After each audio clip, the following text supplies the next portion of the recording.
今集呢，我哋一早起身就去清邁人氣嘅大象咖啡 Elephant Farming Cafe。呢間咖啡嘅營業時間呢，就係朝頭早10點鐘至到下晝嘅5點鐘。我哋呢就特登早啲出發，因為一朝早呢，我哋喺坐車嘅途中呢，就可以見到大笨象呢返工嘅情況。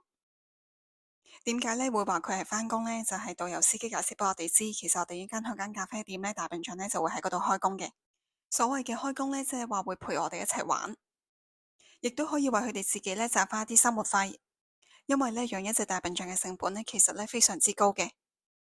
成年大笨象每日嘅食量呢係150至到300公斤。鏡頭見到呢係民宿嘅地方，如果呢旅客選擇喺度過一晚嘅話呢，會有一個特別嘅服務，就係大象叫起床。嚟到呢個位置落車，因為呢我哋已經到達咗咖啡店啦。沿住樓梯落去，兩邊呢都係好靚嘅植物。雖然呢植物好多，但係都打理得幾好，就唔算話好多蚊蟲。絕大部分呢都係室外嘅空間，咁我哋右手邊呢開始見到有啲台凳啦。雖然呢話係室外，但係食嘢嘅地方其實佢係有頂嘅，咁所以就算落雨或者好大太陽呢，都唔需要擔心。咁呢一間咖啡呢，就係自助形式嘅，行落少少右手邊呢度呢就係落 order 嘅地方。咁入去落單之前呢，我哋會見到門口呢有個架，架上面呢有好多籃，籃裏邊呢就主要係裝住香蕉啦同埋蔗。咁呢一啲食物呢，其實就係大笨象嘅零食。有興趣嘅朋友呢，就可以買啲嚟餵下大笨象。同樣呢，都係自助嘅形式，咁擺100匹呢落呢一個箱仔，跟住自己攞一籃就可以噶啦。入去呢，除咗係落單嘅地方呢，其實呢亦都係一個小商店嚟嘅。裏邊呢會有啲泰國嘅手工藝品，亦都有一啲民族嘅衫褲，仲有一啲呢係包裝好嘅特色小食。鏡頭轉過去呢，呢度就係佢哋嘅廚房同埋落單嘅地方。對出呢個位置呢，風光呢都係好好嘅，望出去呢係一片綠油油嘅山景。咁我哋呢就冇選擇坐喺呢度嘅，因為呢個園區呢就好大嘅，唔同嘅位置呢亦都有提供呢用餐嘅設施。早嚟嘅優勢呢就係可以揀位，因為呢度呢係網紅嘅咖啡嚟嘅，晏啲呢就會好多人噶啦。我哋偏向嘅景觀呢就係可以望到大笨象多少少嘅，咁所以我哋呢就揀咗呢個區域用餐。旁邊呢就係大笨象呢活動嘅地方，咁呢就會見到一啲警告牌，同埋有見到啲木欄圍住嘅。咁陸陸續續呢，我哋就開始見到大笨象進入園區啦。每一隻大笨象呢都會有人陪住佢嘅，呢啲呢就係丈夫。咁佢哋呢照顧開大笨象，就會好知道大笨象嘅脾性。由於呢木欄好矮，所以呢我哋可以好近距離呢觀察到大笨象嘅動態，影相呢亦都可以好清楚。對於啲好中意動物嘅朋友呢，就好適合啦。當然啦，啱啱警告牌呢，其實亦都係提示咗大家呢唔好主動去摸佢哋嘅。咁我哋趁住呢人潮未咁洶湧嘅時候呢，我哋就主動要求咗呢提早呢餵大笨象嘅。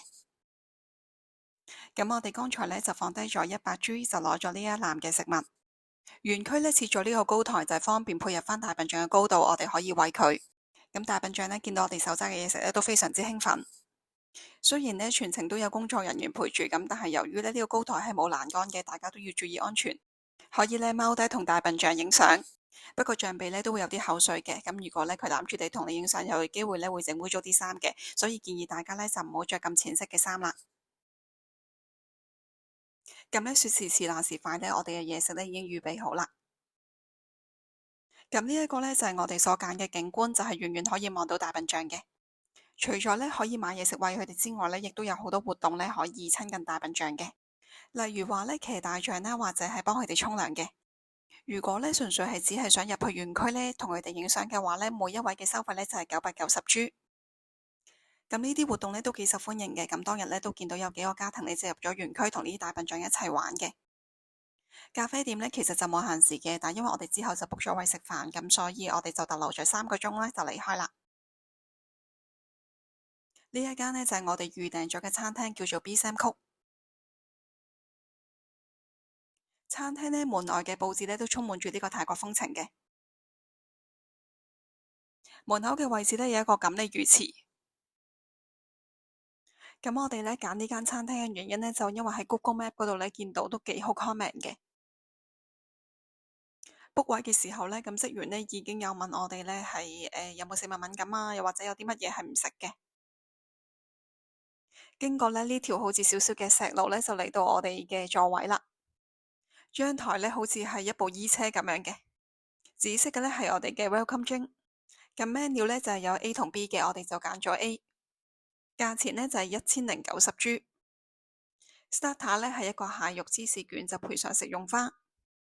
之後呢就係冬陰功湯，辣椒同埋辣醬呢係自己落嘅，咁佢擺喺碟邊度，咁你就可以按翻自己食得辣嘅程度呢去調節。跟住落嚟呢就係豬仔骨配上金箔。其實餐飯呢嚟到呢一度呢都已經覺得有啲飽噶啦。book位嘅時候呢，職員已經睇咗我哋呢，佢哋個份量係非常之大嘅。咁呢，如果有興趣嚟呢度食嘅朋友呢，就記得呢係要留肚啦。食完三文魚之後嘅下一道菜呢，就係鴨髀。咁呢係做得非常之香。下層呢係火龍果，唔使呢啖啖肉。每一道菜呢都會有職員呢過嚟介紹嘅。整體嘅服務呢都好好嘅。咁臨尾呢仲送咗2件小禮物俾我哋。不過呢，餐廳嘅植物同埋水呢都係比較多，所以呢就會有少少蚊滋仔。咁今條影片嘅分享呢就嚟到呢度啦，我哋下條片再見啦，拜拜。